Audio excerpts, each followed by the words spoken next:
Title: Whispers of Forbidden Love anime series. As in a small village surrounded by towering mountains and dense forests, lived a girl named Mai, the daughter of the village chief. Mai was ambitious and yearned for freedom, but her duties as her family's successor bound her with chains of tradition and responsibility. One day, while wandering through the forest, Mai stumbled upon what seemed to be the remains of an old campsite.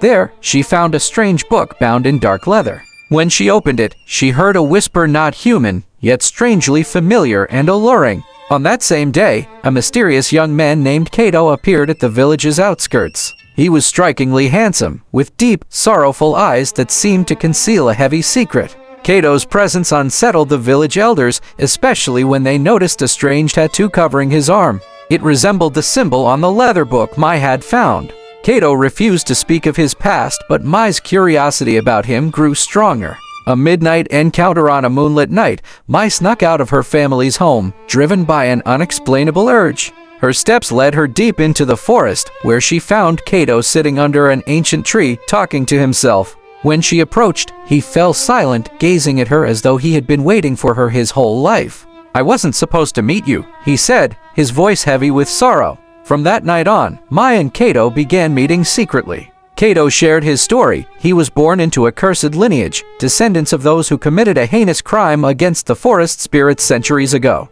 His family's curse would remain until someone willingly sacrificed their life to break the darkness binding him. Rising tension as the days passed, the villagers began noticing changes in Mai. She looked pale, distracted, and claimed to hear strange voices in the forest. Their suspicions deepened when rumors spread of shadowy figures hovering around Kato. Mai soon discovered that the book she found was a key to the Forbidden Forest and that her meeting with Kato was no coincidence. Fate had brought them together to face an ultimate decision: save the village at the cost of their love or flee together and face the wrath of the spirits. The final confrontation on the night they planned to escape, the enraged forest spirits appeared. They were massive, shadowy beings with blazing eyes that hovered above the ground.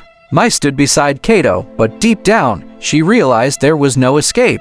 The spirits bellowed, "Return what was stolen from us, or the shadows will consume the entire village." At that moment, Kato revealed the truth. The book was connected to Mai's very soul. She would not only have to sacrifice her love, but her life to free the spirits and end the curse. "No, I won't let you do this," Kato cried, trying to protect her. But Mai, driven by her love for him, stepped forward and faced the spirits. "Take me, but spare the village and Kato," she declared. The bittersweet ending as the shadows engulfed her, the spirits vanished, and the forest grew calm. Life returned to the village, but Kato was left in shock. In the heart of the forest, a new tree appeared, its bark etched with carvings that resembled Mai's face. The tree became a legend passed down through generations, while Kato remained in the village, visiting the tree every night, speaking to it as if Mai were listening. One quiet evening, he heard a faint whisper, "Kato, I am always here." Their love story ended, but a new beginning unfolded, with Mai as the forest's guardian and Kato as the keeper of her legend.